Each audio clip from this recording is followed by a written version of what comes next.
कि आपके पास है ना बेरिलियम एटम है। जब आप बेरिलियम एटम लेते हैं तो ऑब्वियसली आपको है ना एटॉमिक स्ट्रक्चर में बेरिलियम का एटॉमिक नंबर बोलो भाई 1s2 2s2 यही है ना। 1s2 2s2। अब देखिए ये रहा उसका न्यूक्लियस, काफी छोटा न्यूक्लियस, न्यूक्लियस का साइज कंसीडर मत कीजिएगा। तो क्या यहाँ 4 इलेक्ट्रॉन के बराबर पॉजिटिव चार्ज है? अब ये है इसका फर्स्ट ऑर्बिट। इस फर्स्ट ऑर्बिट का एक रेडियस है r1। तो फर्स्ट ऑर्बिट में 2 इलेक्ट्रॉन, फर्स्ट ऑर्बिट में एक और एक करके 2 इलेक्ट्रॉन। और यह है इसका सेकंड ऑर्बिट। क्वेश्चन को गौर से देखना, तो सेकंड ऑर्बिट का भी रेडियस मेंशन है। फिर सेकंड ऑर्बिट में 2 इलेक्ट्रॉन, 1 और ये। क्वेश्चन ये कहता है कि आपको ये बेरिलियम का एक है ना एटम का रफ मॉडल दे दिया गया। फिर तुमसे ये बोला जा रहा है कि इसमें आप electric field intensity find out करें। कहां करें? तो just inside 1s cloud. 1s cloud के जस्ट अंदर, मतलब आप डिस्टेंस है ना रेडियस के बराबर लेंगे। अब देखो जैसे तुम पढ़ा, यहां से तुम एक गॉसियन सरफेस ड्रॉ करो, just Gaussian surface 1s cloud के अंदर अंदर अंदर अंदर अंदर अंदर ऐसे 1s क्लाउड। पहला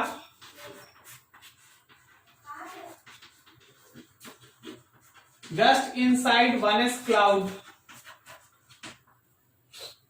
flux is equals to q enclose by epsilon not. Flux में आ गया E dot ds is q enclose by epsilon not. क्या E डॉट ds में E डॉट 4 पाई r1 का स्क्वायर लिख सकते हैं? और q इनक्लोज में 4 इलेक्ट्रॉन के बराबर positive divided by epsilon naught. गौर से देखो, क्या हम लोग इस गॉसियन सरफेस के लिए E dot 4 pi r1 square लिख दे? और मेरे चार्ज जो इनक्लोज हुआ है, चार्ज इनक्लोज तो ये 4 इलेक्ट्रॉन मतलब 4 प्रोटॉन के बराबर पॉजिटिव है ना। बस आप यहीं से सॉल्व कर दीजिए। Then E will be 1/4 pi epsilon not, 4 electron के बराबर पॉजिटिव चार्ज और r1 का स्क्वायर। सॉल्व कर दो आंसर। अगर अगला देखो, जस्ट इनसाइड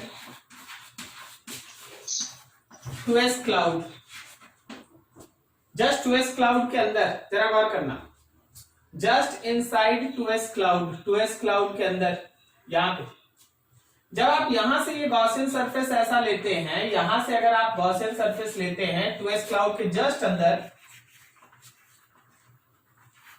एक लाइन में लिखते समझना, E dot 4 pi r2 square is equals to Q enclose by epsilon not होगा। और बताओ Q इनक्लोज में कितना होगा? 2 इलेक्ट्रॉन, क्योंकि 4 प्रोटॉन में से 2 इलेक्ट्रॉन का निगेटिव माइनस हो गया, तो अब केवल 2 ही इलेक्ट्रॉन का पॉजिटिव बचा है। तो 2 electron divided by epsilon not. Solve कर दो तो तुम्हारे E का वैल्यू हुआ 1/4 pi epsilon not 2e divided by r2 का स्क्वायर। r2 मतलब सेकेंड ऑर्बिट का रेडियस। क्लियर है? चलो हम एक चीज और ऐड कर देते हैं, जस्ट एक और ऐड करते हैं। सी जस्ट आउटसाइड 2s क्लाउड। बोलो जी आंसर। बिल्कुल सही।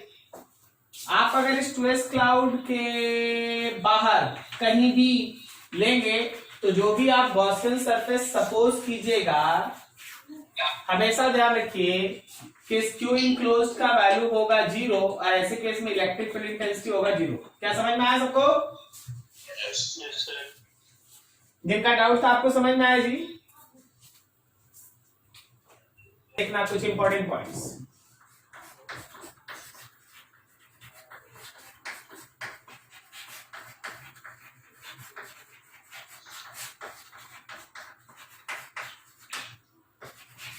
About energy stored in capacitor। Capacitor में जो एनर्जी स्टोर होता है उसके बारे में कुछ समझना है, एकदम फंडामेंटल, एकदम फॉर्मूला, बेसिक चीज। एनर्जी स्टोर का फॉर्मूला है क्यू स्क्वायर बाई 2c, या इसका फॉर्मूला है हाफ CV स्क्वायर, या फिर इसका फॉर्मूला है हाफ Q इंटू V। ये 3 फॉर्मूला है, ठीक है। इसमें जो Q स्टैंड करता है, this is charge on plates of capacitor, ये कैपेसिटर का चार्ज है। C इज द कैपेसिटेंस और V क्या है? It is actually potential difference across capacitor. जिस कैपेसिटर के अंदर आप एनर्जी स्टोर निकालना चाहते हैं भी उसी के अक्रॉस का पोटेंशियल डिफरेंस, एकदम छोटा छोटा बात। लेकिन अभी आप देखिए, अभी आप 2 मिनट पहले का बात ध्यान रखिए, यही छोटा छोटा बात में आदमी कंफ्यूज होता है। इसलिए आप एकदम बेसिक क्लियर रखिए, क्योंकि अभी आप देखिए धीरे धीरे आगे क्या होता है। अब दूसरा टर्म याद रखना कि वर्क होता है वर्क डन सेल का, और एक होता है energy stored in capacitor.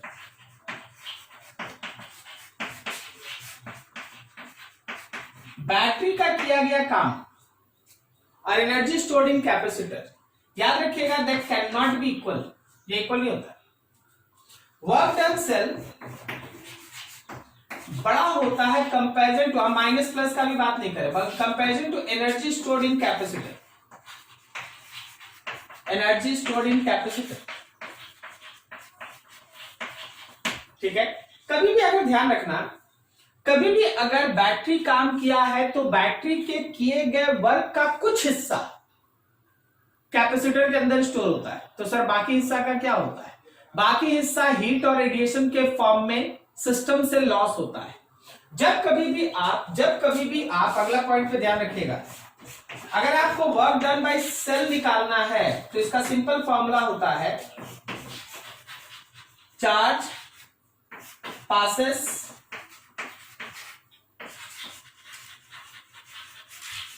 through cell multiplied with potential difference of cell। मतलब आप इसको सिंपल फॉर्म में लिख सकते हैं del Q into V. Del q क्या है? तो जो चार्ज सेल से पास होता है, बैटरी के टर्मिनल से अगर 2 कूलम चार्ज पास कर रहा है, क्रॉस कर रहा है, तो 2 कूलम इंटू बैटरी का जो भी वोल्टेज रहेगा, 6 वोल्ट, 12 वोल्ट, 10 वोल्ट, 20 वोल्ट जो रहेगा उससे मल्टीप्लाई करो। ये है work done by cell, this is work done cell, ये सेल का काम है। अब यहां भी थोड़ा और क्लियर करते हैं, इसको और क्लियर करते हैं। देख, वर्क डन 2 तरह से होता है, एक होता है वर्क डन बाय सेल और एक होता है work done on cell.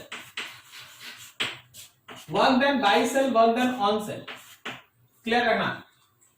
Battery कब काम करता है और बैटरी पे काम कब होता है, इसको आपको समझना चाहिए। मान लीजिए आपके घर में अभी किसी के घर में है ना, सपोज अभी बिजली का मतलब करंट है, मान लीजिए यहीं पे अभी करंट है, तो इसका इन्वर्टर जो है वो बैटरी को चार्ज कर रहा है, सही है। अच्छा, अगर ये बिजली चली जाए, अगर लाइट चली जाए, तो फिर इन्वर्टर क्या कर रहा है? इलेक्ट्रिसिटी सप्लाई कर रहा है। मतलब बैटरी चार्ज हो रहा है कि डिस्चार्ज हो रहा है? डिस्चार्ज हो रहा है, सही ना। अब आप सोच के बताइए कि बैटरी कब काम कर रहा है, जब वो चार्ज हो रहा है तब, या जब वो डिस्चार्ज हो रहा है तब? जब डिस्चार्ज हो रहा है। तो याद रखना कि बाई सेल में बैटरी उस समय काम करता है जब प्लस से माइनस की तरफ क्यू फ्लो करे।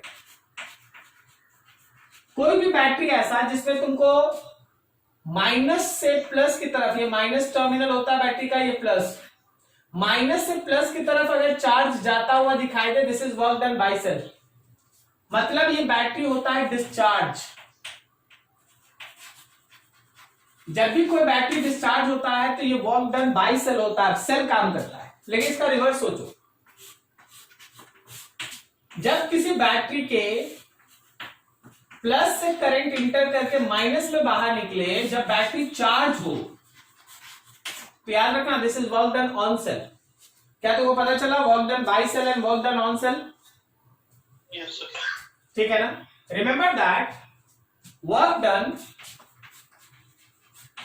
बाय सेल पॉजिटिव लेना है आपको and work done on cell negative लेना है। ठीक है, तुमको पता चलेगा ना कि कब वर्क डन बाय सेल है, कब वर्क डन ऑन सेल है। By seeing this direction of flow of charge, by seeing this direction of flow of charge you can say that कि वर्क डन ऑन सेल और work done by cell.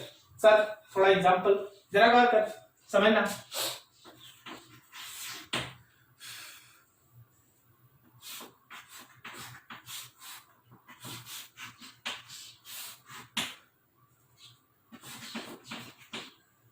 ये एक capacitor है, यहां पे एक voltage है, मान ले भी है, यहां पे की है। कैपेसिटर पे शुरुआती चार्ज 0 है। जैसे ही आप की क्लोज करेंगे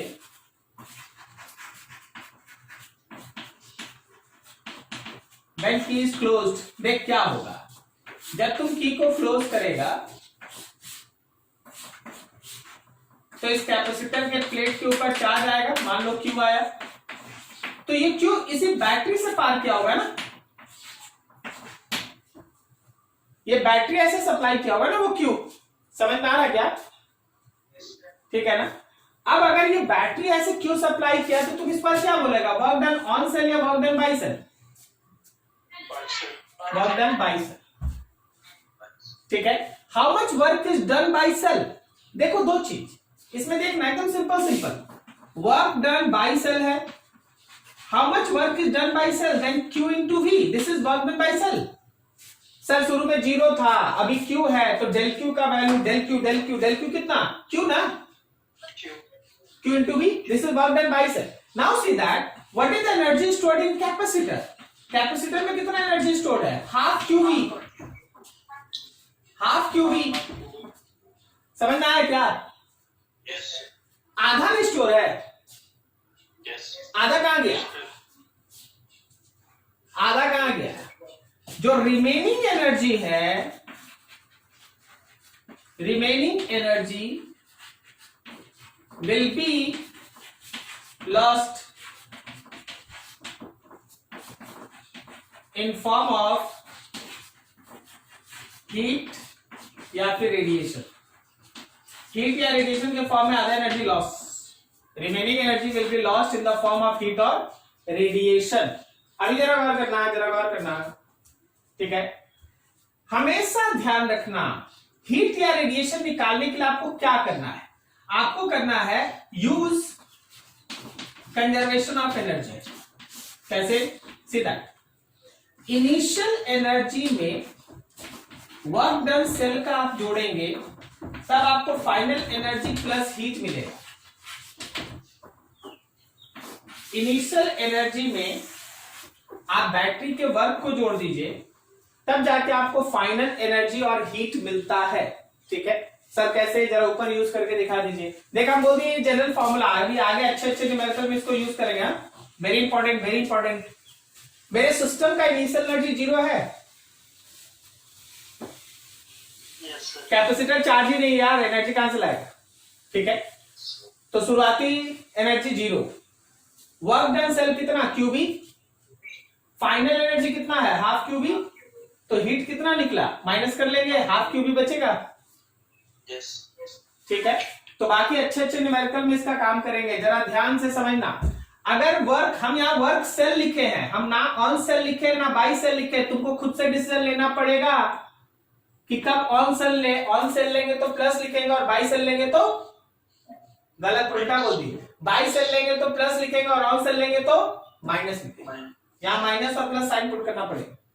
ठीक है ना? मतलब इस वर्क में आपको प्लस माइनस सोचना पड़ेगा। अगर वर्क डन बाई सेल है तो प्लस लो यार, और अगर वर्क डन ऑन सेल है तो क्या लेना है भाई, माइनस, नेगेटिव लेना है। क्या आपको ये बोर्ड पे लिखा हुआ हर चीज समझ में आ रहा है?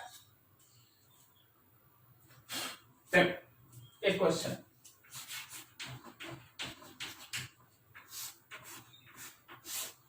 मेरे पास एक कैपेसिटर है जिसका कैपेसिटेंस है 2 माइक्रोफैराड।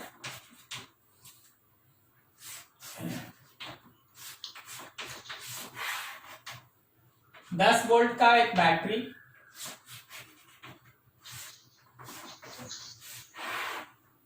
6 वोल्ट का एक बैटरी, ये की K1 और ये की K2। क्या आपको ये सर्किट डायग्राम समझ में आ रहा है? K1 क्लोज कर देंगे तो battery charge, sorry cell charge होना, कैपेसिटर चार्ज होना स्टार्ट होगा ना,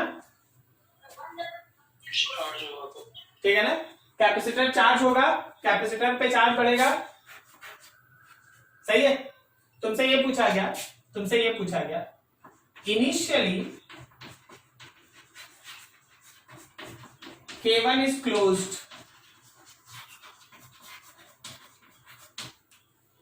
then find first initial energy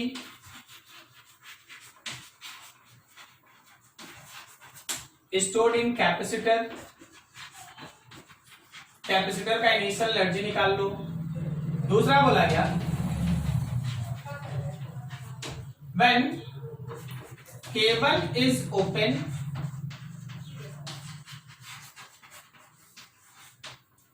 and K2 is closed,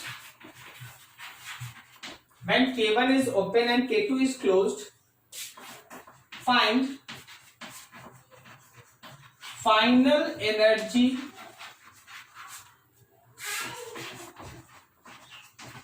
stored in capacitor and heat loss during this process। इस प्रोसेस में हीट का कितना लॉस हो रहा है वो बताना है। सबसे पहले तो आप है ना दिमाग में, हम आपके लिए इसमें कैलकुलेशन करेंगे, चलेंगे एक एक लाइन। पहले आप दिमाग में एक प्लान बनाएं कि हो क्या रहा है। देख K1 को क्लोज करेगा तो क्या मेरा कैपेसिटर चार्ज होना स्टार्ट होगा? थोड़ी देर में चार्ज हो जाएगा पूरी तरह से। क्या उसके अंदर का स्टोर्ड एनर्जी हम सीधा हाफ CV स्क्वायर करके निकाल लें? कोई दिक्कत नहीं। और अगर हमको क्यों निकालना पड़ा कि उसके अंदर कितना चार्ज स्टोर हुआ है तो CV लगा देंगे, ठीक है। तो चार्ज भी मिल जाएगा, इनिशियल एनर्जी भी मिल जाएगा। अब देख K1 को ओपन करके K2 को क्लोज कर दिए, सही। तो जरा सोच के बताना कैपेसिटर पे जो शुरुआती चार्ज था K1 क्लोज करने से, और जब K1 खोल के K2 क्लोज कर दिए, जो बाद का चार्ज आएगा, कौन सा चार्ज ज्यादा होगा, पहले वाला या बाद वाला? पहले वाला ज्यादा होगा, बाद वाला कम होगा, सही है। तो चार्ज मतलब कैपेसिटर पे घटेगा। इसका मतलब वर्क डन बाय सेल है या ऑन सेल है? ऑन सेल है भाई। रिटर्न होगा, कुछ चार्ज रिटर्न होगा। देख समझ, यहां 10 है, मान ले चार्ज 2 है, तो यहां 6 है तो चार्ज 2 से कम ना होगा। मान ले 1.5 है तो 0.5 लौटा है ना, ठीक है। समझ में आ रहा क्या लाइन? हाँ ना बोलो यार, हाँ ना बोलो कुछ। हाँ अब चलो धीरे धीरे बनाते हैं। हाँ हम धीरे धीरे बनाते हैं। अब आप है ना ध्यान से देखिएगा, आपको इसीलिए बोल रहे थोड़ा रिस्पॉन्स करते रहिए। हाँ रिस्पॉन्स करते रहिए। फर्स्ट में Q इनिशियल लिखते हैं, CV इनिशियल मतलब हो गया 2 into 10 20 microcoulomb. U initial half CV initial का स्क्वायर 1/2, यहां पे है 2 माइक्रोफैराड और B में है 10 का स्क्वायर, 2 कट गया। क्या एनर्जी इनिशियल आ रहा? 100 माइक्रोजूल। यूनिट भी ध्यान रखना, 100 माइक्रोजूल। चलो गया। अब देखना ये पहला काम,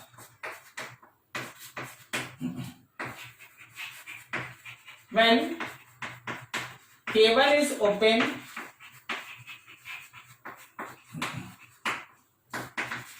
and K2 is closed, जब हम लोग K1 को ओपन और K2 को क्लोज कर देंगे, जब हम लोग K1 को ओपन और K2 को क्लोज कर देंगे, क्या मेरा Q फाइनल C भी फाइनल होगा, मतलब 2 इंटू 6 दैट इज 12 माइक्रोकुलम। और क्या मेरा energy final half C V final का स्क्वायर होगा 1/2 2 माइक्रोफराड और 6 का स्क्वायर 2 कट गया, दिस इज 36 माइक्रोजूल, दिस इज 36 माइक्रोजूल। अब आप सर्किट डायग्राम को अच्छे से देखिएगा, सर्किट डायग्राम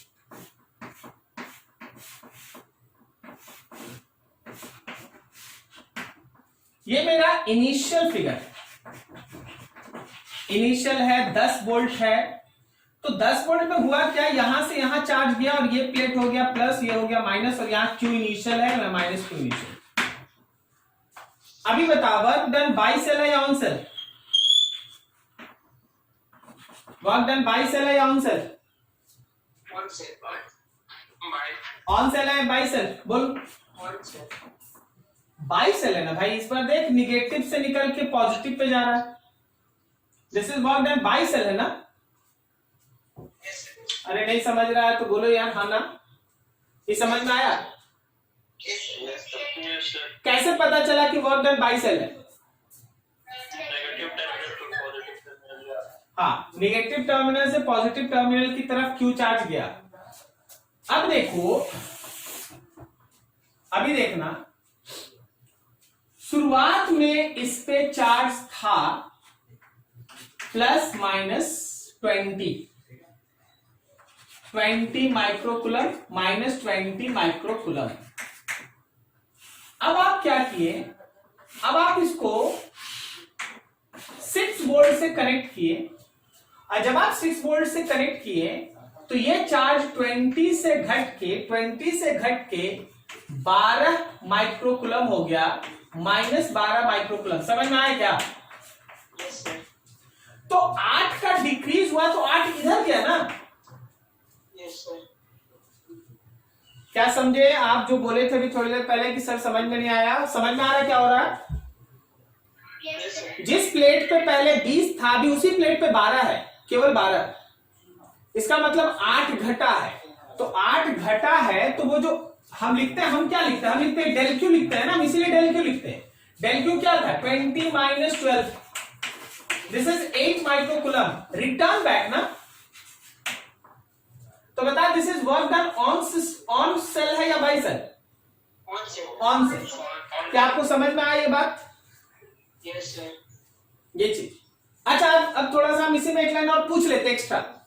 यहां 6 के जगह पे अगर 16 होता, 6 के जगह पे 16 होता, तो क्या मेरा फाइनल चार्ज 32 होता? 20 था 32 हो जाता तो तुम बोलता ना सर 12 और दिया। Yes sir. यस। तो समय क्या बोलता, वर्क डन ऑन सेल या बाई सेल? By cell. क्या आपको लॉजिक समझ में आ रहा सारा? Yes sir. तो ये तरीका है, ठीक है। अब आपको पास है कि हाँ कितना चार्ज इससे सप्लाई हुआ। तो चल देख, यहां पे देख, इनिशियल एनर्जी बताना था, आपके पास आंसर है, ठीक है। When K1 is open and K2 is closed, find final energy stored. Final energy stored भी आपके पास ये आंसर है, U final, ठीक है। Stored in capacitor and heat loss during the process. Now for heat loss.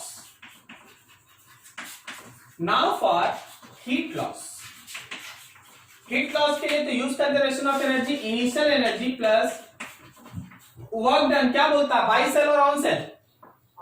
ये वाला by cell, यही वाला लेंगे ना, क्योंकि पूछा क्या है, heat loss during this process. K1 से K2 में heat loss during the process, तो यही वाला लेगा ना कि ये वाला लेगा? यस ऑन सेल, ये वाला लेंगे। Heat loss on cell is equals to energy final plus heat. देखिए तो समझ में आ रहा है, यहां ऑन लिखा हुआ है, क्या समझ में आ रहा है क्या लाइन लिखा हुआ है? Yes sir. सबको इनिशियल एनर्जी 100 माइक्रो यूनिट है, वर्क डन लेंगे, ऑन सेल लेना है तो प्लस लेंगे minus, minus del Q into भी, फाइनल एनर्जी कितना 32 48 एंड प्लस हीट। सो यहां पे थोड़ा जगह कम, 100 माइनस डेल क्यू के जगह पे 8, भी के जगह पे 6, 32 प्लस हीट 100 माइनस कितना हो रहा 48, सर 36 ना कौन सा 36? क्यू फाइनल क्यू फाइनल 36 क्यों लेंगे? लेफ्ट में सर 36 दिख रहा है। ओ सॉरी ये वाला बोल रहा है ना, हाँ सही यहाँ पर यू फाइनल, हाँ करेक्ट ये 36। तो अभी प्लस हीट यहाँ कितना हुआ 52 minus 36 is equal to heat. तो आपके हीट का वैल्यू हो गया कितना 16 माइक्रोजूल। सब चीज माइक्रो में चल रहा है ना, यस सर माइक्रोजूल। क्या आपको समझ में आया? यस सर हाँ बोलने दो, कोई बोल रहा है कुछ माइनस के बारे में, बोलो जी।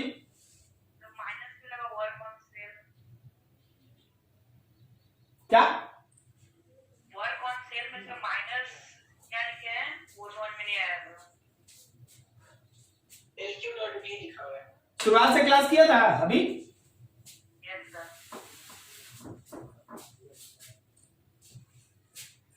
सेल के वर्क के लिए डेल क्यू इंटू भी लिखता है ना, यस सर।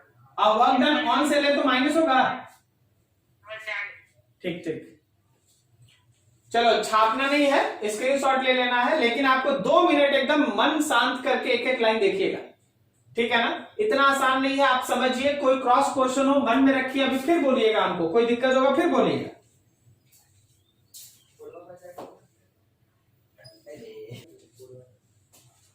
सर ये ऊपर वाले फिगर में हाँ ये वाला ये यस सर बोलो।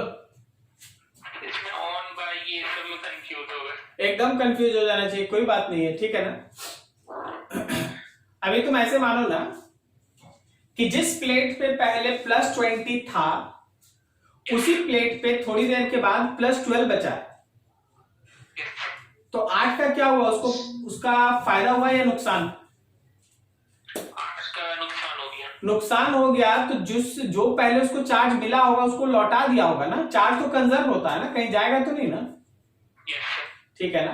तो देख हुआ क्या था कि जो पहले 20 था बाद में 12 हो गया, इसका मतलब 8 माइक्रोकूलम इधर से निकल के जाके न्यूट्रलाइज हो गया माइनस की तरफ। Yes sir. तो इधर से जाके जब इधर गया तो वो सेल के प्लस में इंटर करके माइनस से बाहर निकला। Yes sir. तो वर्क डन ऑन सेल या by cell? On sir. On cell, बस वही लिखा हुआ। समझ में आया? Yes sir. अच्छा चलिए हम थोड़ा क्रॉस करते हैं और क्वेश्चंस।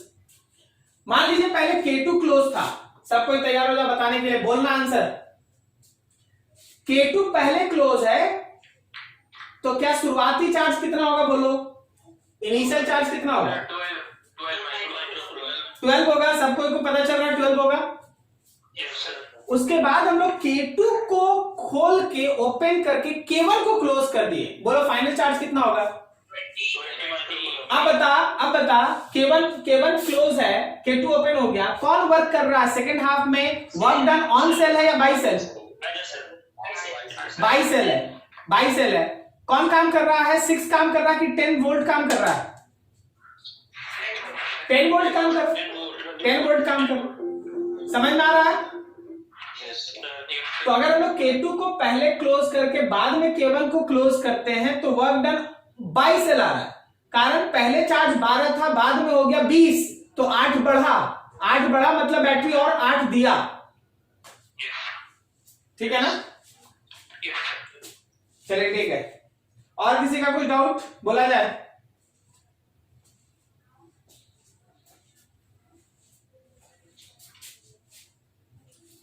नहीं।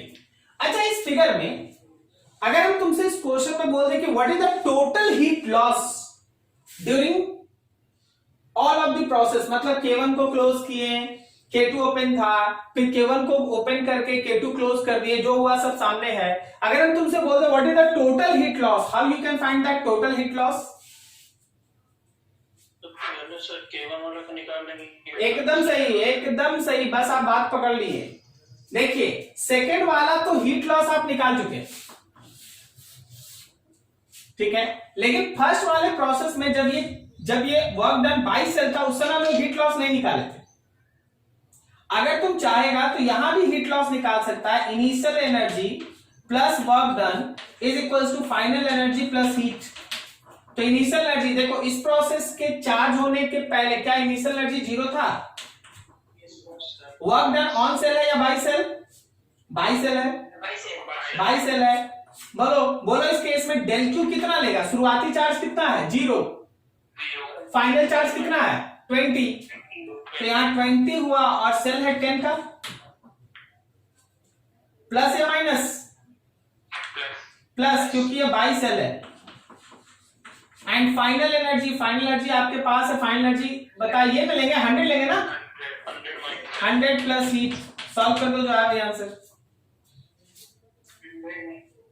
ठीक है। तो हम लोग को ऐसी चीज चलना पड़ता है, थोड़ा समझना पड़ता है कि चीज हो क्या रहा है, और उसी हिसाब से है ना जो भी होता है काम लेकर। क्या एनर्जी फाइनल माइक्रो है भाई? अच्छा इधर भी माइक्रो है, हाँ ध्यान रखना, माइक्रो सब माइक्रो का कैलकुलेशन करना। तो एनर्जी का जो भी सिस्टम रहेगा इससे चलिएगा, थोड़ा साइन कन्वेंशन पे ध्यान रखिएगा और बाकी सब चीज। अब देखो इसी में एनर्जी में एक और टर्म अराइज होता है, that is called energy density. क्या इस टॉपिक में कहीं कोई प्रॉब्लम किसी का? No sir. क्लियर है सब कोई? Yes sir. ठीक। अब एक टर्म आता है that is called energy density.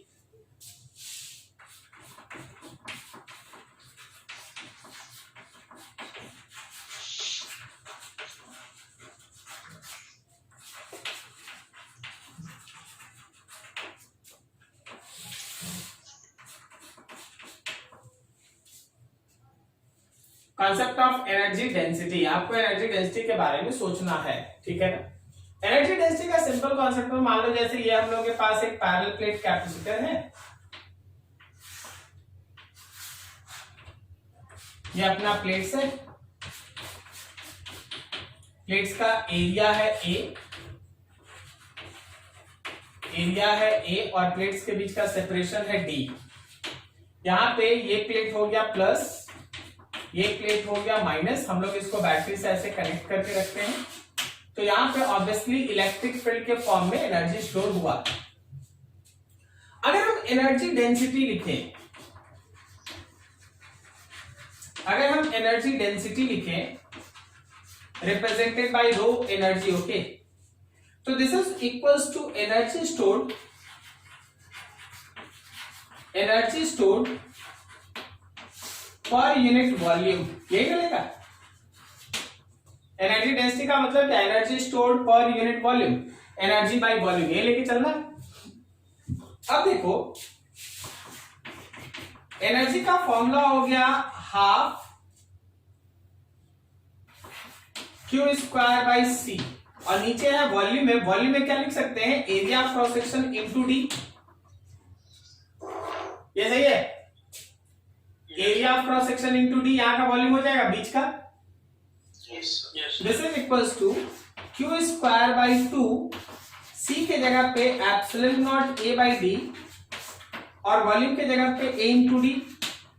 Work करो, डी से डी कटा, तो तुम्हारे पास energy density in the form of electric field आ रहा 1/2 Q square by epsilon not और A स्क्वायर। क्लियर है? क्या हम लोग इसको ऐसे लिख सकते हैं अरेंज करके, 1/2 Q बाई A का square and 1 by epsilon not. ठीक जा रहे हैं? ठीक जा रहे हैं? Q बाई A क्या हो गया? चार्ज डेंसिटी पर सरफेस चार्ज 1/2 सिग्मा का स्क्वायर बाई एप्सिलॉन नॉट, यही हुआ ना। क्या हम लोग इसको ऐसे लिख सकते हैं 1/2 epsilon not sigma square by epsilon not का स्क्वायर, ये कट जाएगा, एक एप्सिलॉन बच जाएगा। तो एनर्जी डेंसिटी का इक्वेशन हो गया 1/2 epsilon not sigma by epsilon not का स्क्वायर। कोई बताओ सिग्मा बाई एप्सिलॉन नॉट मतलब क्या? मेटल का electric field intensity 1/2 epsilon not, 1/2 epsilon naught E square. क्या ये समझ में आया? Yes sir. कोई भी ऐसा एनवायरमेंट, देखो समझो, छोटा छोटा डेरिवेशन सब है, बहुत बड़ा है नहीं। करना क्या है, एनर्जी ऑलरेडी डिराइव कर लिया, वॉल्यूम से डिवाइड कर देना था, बाकी एक्सपेंड करके लिखते गए आ गया। कोई भी ऐसा रीजन जिसमें इलेक्ट्रिक फील्ड एग्जिस्ट करता है, हमेशा तैयार रहना कि वहां एनर्जी होता है, पोटेंशियल एनर्जी एग्जिस्ट करता है। इलेक्ट्रिक फील्ड के एग्जिस्ट करने से जो भी हमारे पास वॉल्यूम है उसमें जो पोटेंशियल एनर्जी एग्जिस्ट करता है उसका पर यूनिट वॉल्यूम जो वैल्यू होता है that is 1/2 epsilon naught E square. This is potential energy density stored in any space where electric field will exist,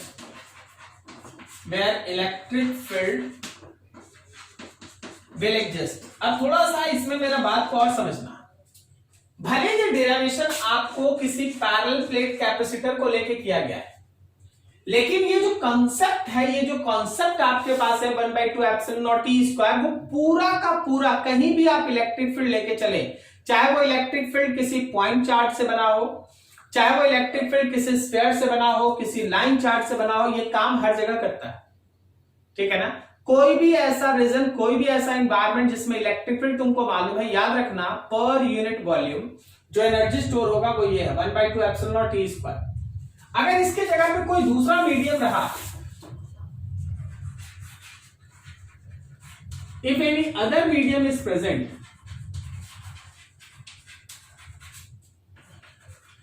अगर कोई दूसरा मीडियम मौजूद रहा तो यही एनर्जी डेंसिटी मीडियम में होगा 1/2 एप्सिलॉन नॉट के ई, जो मीडियम में आएगा उसका स्क्वायर, 1/2 एप्सिलॉन नॉट के जो इलेक्ट्रिक फील्ड मीडियम में होगा उसका स्क्वायर। क्या आपको समझ में आ रहा है? क्या आपको समझ में आ रहा है क्या हो रहा है यहां? Yes sir. ये बताओ, ये इक्वेशन कौन से इलेक्ट्रिक फील्ड के लिए काम करने वाला है? Parallel plate capacitor, spherical capacitor, cylindrical capacitor या कुछ और? सबके लिए, ये सब के लिए काम करने वाला है। तो इसको आप लिमिटेड नहीं समझे कि खाली यही काम करेगा, ये हर उस रीजन में काम करेगा जहां इलेक्ट्रिक फील्ड ई है। कोई भी ऐसा रीजन जहां इलेक्ट्रिक फील्ड इंटेंसिटी आपको मालूम है, आप याद रखिए पर यूनिट वॉल्यूम आपको एनर्जी पता है।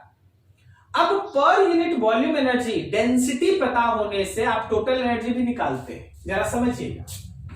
नाउ ई के नीचे क्या लिखे है? कहां? ऊपर वाले में लास्ट वाले से यहां मीडियम जो होगा ना, मीडियम का इलेक्ट्रिक फील्ड होगा ना अपना। नाउ टोटल एनर्जी स्टोर्ड, दो तरीका है। पहला चीज, अगर तुम्हारा इलेक्ट्रिक फील्ड इंटेंसिटी कांस्टेंट है, अगर तुम्हारा इलेक्ट्रिक फील्ड इंटेंसिटी कांस्टेंट है तो रिमेंबर दैट कि टोटल एनर्जी स्टोर्ड होता है एनर्जी डेंसिटी इनटू वॉल्यूम। बोले सर इसका मतलब बताइए कुछ इसका मतलब। देख इसका मतलब, मान लो हम लोगों के पास एक infinitely large positive charge seat है और इसका सरफेस चार्ज डेंसिटी सिग्मा है, दे दिया है, कुछ भी दे दिया है, मान लो 4 × 10⁻⁻6 कूलम पर मीटर स्क्वायर दे दिया है। ठीक है, अब बोला क्या कि इसके सामने में एक छोटा सा स्पेस आप ले ले भाई। कितना बड़ा स्पेस लिए हैं? 1 सेंटीमीटर का स्पेस लिए हैं। इसके अंदर का टोटल एनर्जी बताइए। क्या आपको क्वेश्चन समझ में आया? Yes sir. आइए मान लो ये बोर्ड है मेरा, ये बोर्ड है एक बड़ा सा लार्ज सीट, इस पे चार्ज है और हम तुमसे बोले देखो जी यहाँ पे एक छोटा सा क्यूब है, इस क्यूबिकल रीजन में बताओ टोटल कितना है, इसी क्यूबिकल रीजन में बताओ केवल टोटल कितना एनर्जी स्टोर है। तो जिस पर्टिकुलर चार्ज का कॉन्फ़िगरेशन हम तुम्हारे सामने दिए हैं, क्या सोच के बताओ उसका इलेक्ट्रिक फील्ड कांस्टेंट है या वेरिएबल? कांस्टेंट। इसका इलेक्ट्रिक फील्ड कांस्टेंट है। इसका इलेक्ट्रिक फील्ड का फॉर्मूला होता है सिग्मा बाई 2 एप्सिलॉन नॉट। क्या सही है ना? यस। तो अगर इलेक्ट्रिक फील्ड कांस्टेंट है तो यहां का टोटल एनर्जी हम सिंपली लिखेंगे 1/2 एप्सिलॉन नॉट इलेक्ट्रिक फील्ड का स्क्वायर इनटू वॉल्यूम। वॉल्यूम में लिख देंगे 1 सेंटीमीटर का क्यूब। अब लड़ाई मत करना सर, सेंटीमीटर छोड़ दिए, वो मीटर बदलना तेरा काम है, मेरा नहीं। बात समझ में आ रहा है? 1/2 एप्सिलॉन नॉट ई स्क्वायर, ई में होगा सिग्मा बाई 2 एप्सिलॉन नॉट का स्क्वायर। सॉल्व करेंगे और क्यूब का जो वॉल्यूम है उससे बस मल्टीप्लाई कर दो टोटल उस क्यूब के अंदर, टोटल इस क्यूब के अंदर का एनर्जी मिलेगा। केवल इस क्यूब में कितना एनर्जी है, क्या समझ में आ रहा है? कोई दिक्कत किसी को? देखिए जी, जो अभी आप पढ़ रहे हैं, ठीक है ना, स्कूल में काम नहीं आता है, और आज जो अभी और आगे आप पढ़िएगा स्कूल में बिल्कुल काम नहीं आता है, ठीक है। लेकिन अब हमको स्कूल से मतलब नहीं है, अब अपना सब चीज चल रहा है, तो अब हम लोग पढ़ रहे हैं, हर चीज पढ़ रहे हैं, ठीक है। अब आप यहां से आराम से देखिए, इसको फिर से समझिए, कोई डाउट हो फिर से हमसे बात कर लीजिए। कोई भी डाउट कि सर यहाँ ये कैसे लिखे, स्क्रीनशॉट ले लो, छापने पे टाइम वेस्ट नहीं करो, समझने पे जरा बाद में लिख लेना, कोई दिक्कत नहीं। कहीं कोई दिक्कत है पूछ लो। और बताओ कुछ इस टॉपिक में, कहीं किसी को दिक्कत? टोटल एनर्जी ये ना, यस सर। अच्छा मान लीजिए मेरे वाटर का डेंसिटी है, वाटर का डेंसिटी होता है 1 ग्राम पर सेंटीमीटर क्यूब, ठीक है। तो अगर हम लोग एक बॉटल पानी लिए हैं जिसका वॉल्यूम है suppose 250 centimetre cube, then total कितना मास हो गया? टोटल मास कितना हो गया? डेंसिटी इंटू वॉल्यूम कर लेंगे। Yes sir. तो अगर हमको एनर्जी पर यूनिट वॉल्यूम, जो आप पढ़ाई कर रहे हो उसका मतलब ये है ना कि एनर्जी यूनिट वॉल्यूम में कितना है। अगर वो एनर्जी यूनिट वॉल्यूम में इतना है तो हम कोई वॉल्यूम दे दें तो बोले टोटल एनर्जी बताओ, तो जस्ट आप वॉल्यूम से उसको मल्टीप्लाई करेंगे ना, तब ना एनर्जी टोटल मिलेगा। यस। समझ में आ रहा है? यस। ठीक है। तो अभी क्या किए हम लोग है ना, इस कॉन्फ़िगरेशन को देख के इलेक्ट्रिक फील्ड लिखे तो पता चला कि इलेक्ट्रिक फील्ड कांस्टेंट है, इलेक्ट्रिक फील्ड वेरिएबल नहीं है, कांस्टेंट है। अब हमको एक रीजन दे दिया गया, बोला गया कि इसके अंदर टोटल एनर्जी बताइए, टोटल एनर्जी बताइए। तो अगर एनर्जी टोटल लिखना है तो डेंसिटी को वॉल्यूम से मल्टीप्लाई करेंगे ना, एनर्जी अगर लिखना है तो डेंसिटी को वॉल्यूम से मल्टीप्लाई करेंगे ना। तो एनर्जी डेंसिटी का फॉर्मूला लिख दिए 1/2 एप्सिलॉन नॉट ई स्क्वायर, और वॉल्यूम जो था, वॉल्यूम मतलब 1 सेंटीमीटर का क्यूब था, तो 1 सेंटीमीटर का क्यूब चढ़ा दिया। आप इसको एसआई में बदल के सॉल्व कीजिएगा, आंसर आएगा। सर वो 4 into 10 के पावर -6 कैसे है?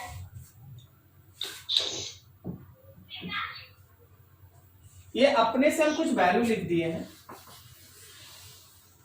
आप जब सॉल्व करेंगे तो आपको सिग्मा चाहिए होगा ना, यहाँ पे ये सिग्मा चाहिए ना, यस। तो वहां अपने से कुछ वैल्यू लिख दी, ठीक है। यस। और बताओ जी कोई? चलिए ठीक है। अब इसका एक अगला लेवल है, उसको थोड़ा समझिएगा। ये तो हम लोग उस समय निकाले जब energy electric field intensity constant होगा, देन आपको कैसे प्रोसीड करना है। लेकिन अगर यही इलेक्ट्रिक फील्ड वेरिएबल हुआ, समझो आराम से, इसी का बी पार्ट देखना। If electric field intensity is variable, अगर तुम्हारा इलेक्ट्रिक फील्ड इंटेंसिटी वेरिएबल है तो याद रखो पहले क्या करना है। सबसे पहला काम, टेक एलिमेंट्री पार्ट, सबसे पहले आप एलिमेंट्री पार्ट लेंगे। दूसरा वॉल्यूम ऑफ एलिमेंट्री पार्ट, जो भी आप एलिमेंट्री पार्ट लिए हैं उसका वॉल्यूम निकालिए, उसको आप डीवी कह दीजिए। फिर तीसरा small energy stored in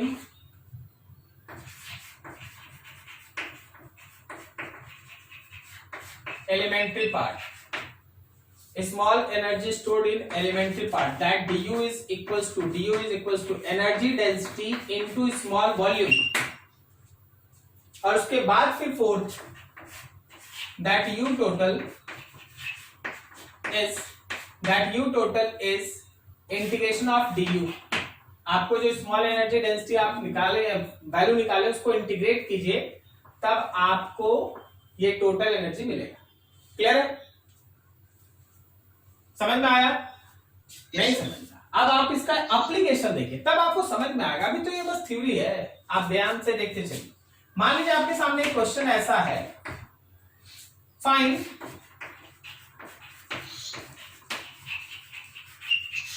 energy stored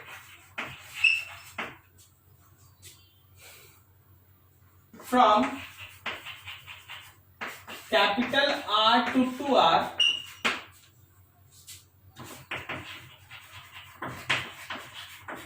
from center of charged spherical shell having charge Q। इस लाइन का मतलब देखो और समझो। देखो जी, हम लोगों के पास कोई एक स्फेरिकल सेल, उधर हो गया ना, उधर तो वही है। अब आप देखिए थोड़ा सा, देखो ये मान लो एक स्फेरिकल सेल, इस स्फेरिकल सेल के ऊपर क्यू चार्ज ऐसे दिया हुआ है। सोचते जाना, इसका अपना रेडियस आर है। अब देखो इस सेल से निकल के इलेक्ट्रिक फील्ड इंफिनिटी तक गया है, इस सेल से निकल के ये इलेक्ट्रिक फील्ड इंफिनिटी तक गया है। क्या बोलता है, सही जा रहे हैं? तो याद रखना, सेल के अंदर कोई एनर्जी स्टोर नहीं है, कारण सेल के अंदर कोई एनर्जी स्टोर नहीं है क्योंकि वहां इलेक्ट्रिक फील्ड जीरो। सेल के सरफेस से लेके इंफिनिटी तक एनर्जी स्टोर है, सेल के सरफेस से लेके इंफिनिटी तक एनर्जी स्टोर्ड है। और किस फॉर्म में एनर्जी स्टोर्ड है? किस फॉर्म में एनर्जी स्टोर्ड है? इलेक्ट्रिक फील्ड के फॉर्म।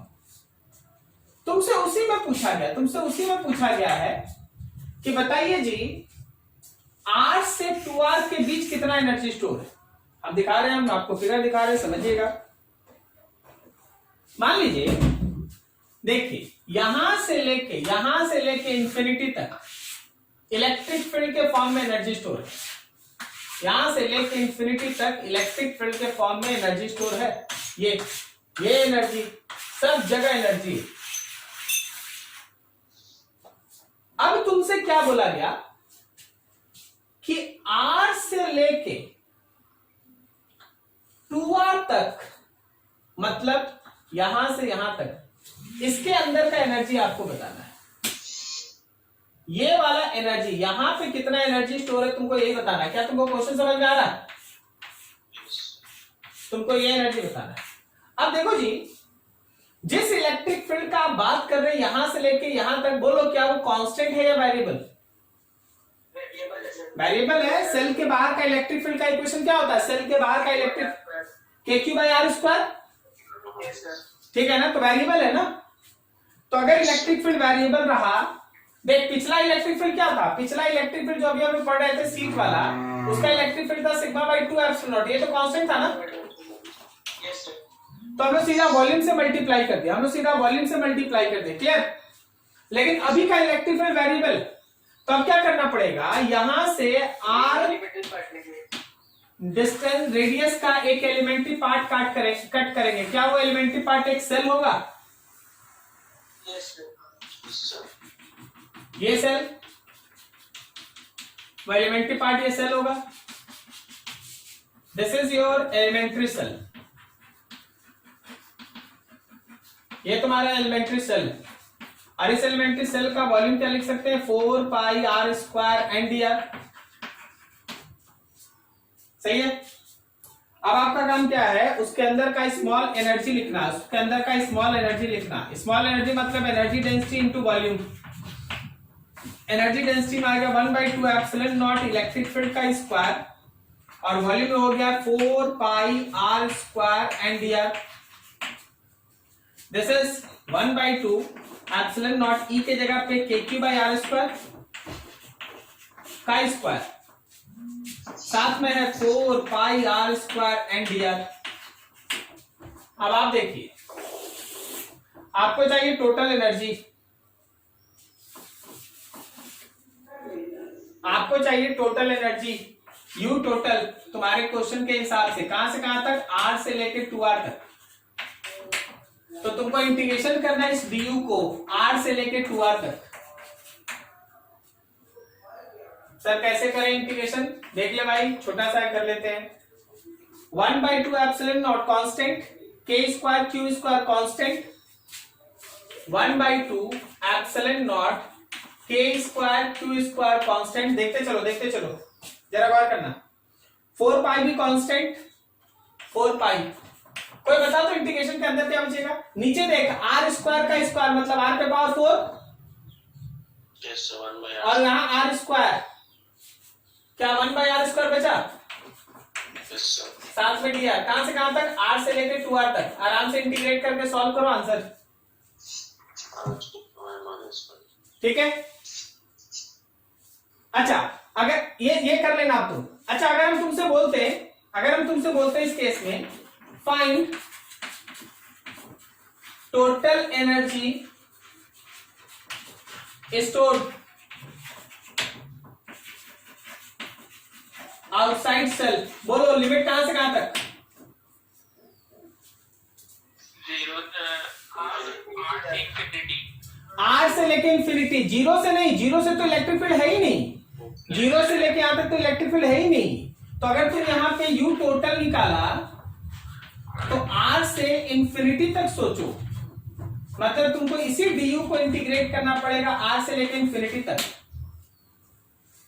ठीक है, कर लेना। अगला देखो, अगर हम तुमसे बोले फाइंड टोटल एनर्जी stored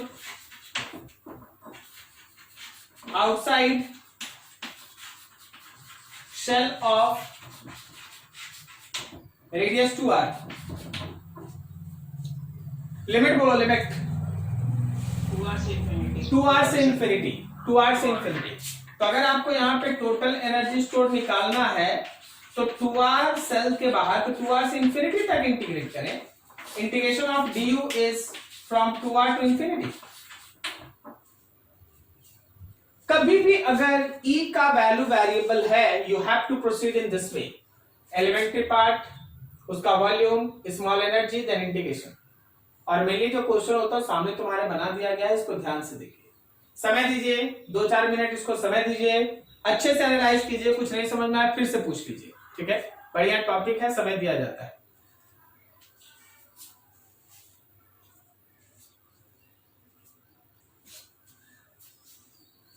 क्या बोल रहे हो मन? सर बोले इसका एनर्जी का आया formula sir, half 1/4 k square q square by r। कहां पे, कौन सा आंसर? सेकंड वाला का। अच्छा, टोटल टोटल ना, यस सर। हाँ, टोटल कितना है बोलो तो answer? 1/4 k square q square, ये वाला ना? नहीं सर ये वाला जो सॉल्व कर रहे थे इंटीग्रेशन, ये, हां सर। हाँ ठीक है, अब कर लेना कोई इशू नहीं, ठीक है, कोई इशू नहीं। वाला हो जाएगा sir 1/2 k square q square by r। किसका, सेकंड का? सेकंड का, यस सर। अच्छा देख लो जी, हम सेकंड में कुछ लिखना चाह रहे हैं, कोई बता रहा है तो चलो कुछ बताते तुमको। और सेकंड वाले में देखो कितना आया जी उमर, बोलो। Half k square q square by r, half k square k square q square by R. यही है, सर कंफर्म हो? यस सर, फर्स्ट वाला का आ रहा है 1/4 और इसमें सर 2r वाला हट जाएगा पॉइंट, ये कभी तो हो जाएगा 1/2। ठीक, अब जरा गौर करना, जरा देखना 1/2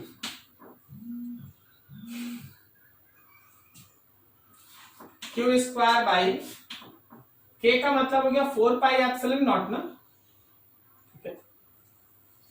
सर फर्स्ट वाला ये नहीं है। नहीं ये नहीं आएगा, 4 पाई कहां चला जाएगा ऊपर? सर फर्स्ट वाला आ रहा है Q square by 8 pi epsilon not का क्यू। क्लियर हो गया? पहला का आंसर, ऊपर वाले का आंसर, ऊपर वाले का आंसर 1/2 एप्सिलॉन नॉट के square Q square 4 pi, R पे पावर -2 का इंटीग्रेशन करेगा तो -1/r आएगा। क्या सही जा रहा है? Yes sir. तो ये आ गया 1/2 एप्सिलॉन नॉट के स्क्वायर क्यू स्क्वायर 4 पाई, देखना जरा, माइनस क्यों होगा सर गलती? 1/r माइनस 1/2r ये आएगा। Yes sir. तो इसको हम लोग सॉल्व किए तो 1/2 एप्सिलॉन नॉट, देखो ये कैलकुलेशन मिस्टेक कर देगा तब तो पूरा मेहनत ही मेरा बेकार है यार। क्या ये 1/2r आ रहा है? Yes sir. ये मेरा पहले वाले का फर्स्ट क्वेश्चन का आंसर है, ये मेरे फर्स्ट क्वेश्चन का आंसर है। सेकंड में क्या आंसर आएगा? हम सेकंड के पीछे इसलिए पढ़े हैं क्योंकि उसमें है ना कुछ है सिखाने का। सेकंड वाले में देखो जी, सब कोई तैयार हो जाओ, -1/r है और लिमिट कहां से कहां तक है? r से इंफिनिटी। Yes sir. तो 1/2 एप्सिलॉन नॉट के स्क्वायर क्यू स्क्वायर 4 पाई, क्या ये 1/r बचेगा? Yes sir. 1/2 एप्सिलॉन नॉट के स्क्वायर का मतलब क्या है? 1/16 pi square epsilon naught square Q square 4 pi by R, यही है ना? ठीक जा रहे हैं? Yes sir. एप्सिलॉन नॉट से स्क्वायर कैंसिल, 4 पाई से 16 पाई स्क्वायर कट के 4 पाई आ गया। तो देखो क्या बचा है, जरा देखना, Q square by 2 4 pi epsilon naught R, 4 pi epsilon naught R. तुमको समझ में आया कुछ है इसमें? Your answer is actually Q square by 2c। Yes sir. Spherical क्या? स्पेरिकल कैपेसिटर के लिए लास्ट है spherical conductor as a capacitor, जब आप फर्स्ट क्लास में पढ़े थे याद है? उसका कैपेसिटेंस यही आया था 4 पाई एप्सिलॉन नॉट आर। वाला जो पढ़े थे सेकंड वाला। सेल वाला जो पढ़े थे हम लोग, यस सर। ठीक है? तो देख, जो यहां से लेके इंफिनिटी तक एनर्जी स्टोर होता है, यहां से लेके इंफिनिटी तक एनर्जी स्टोर, वो कैपेसिटर की स्टोर्ड एनर्जी की तरह है, क्योंकि मेरा ये एक अकेला शेल भी एक कैपेसिटर की तरह ही काम कर रहा है, क्यू स्क्वायर बाई 2c। समझ में आया?